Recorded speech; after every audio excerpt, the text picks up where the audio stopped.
Hemos llegado al laguito de alta montaña, aquí en los Pirineos.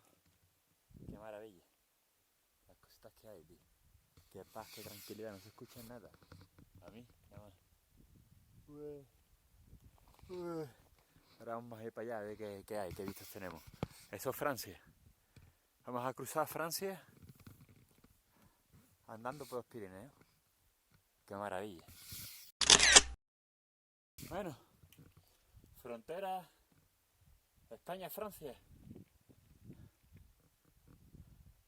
El laguito. Eso es Francia.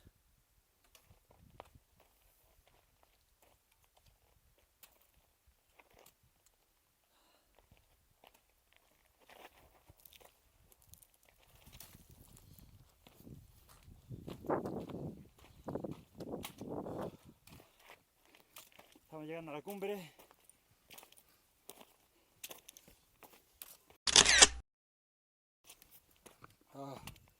Por fin.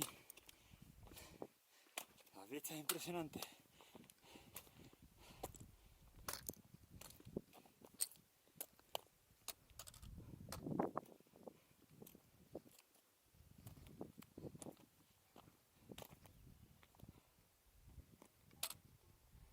Las vistas impresionantes.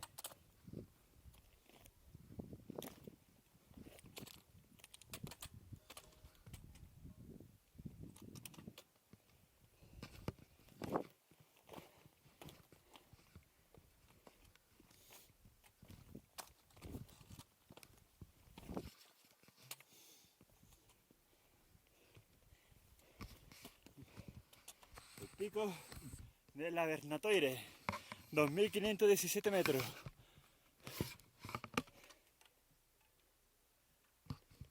Aquí lo tenemos. Bah, maravilloso. Vamos a dejar los palitos aquí. Maravilloso. Bah, qué vista, tío. Qué vista.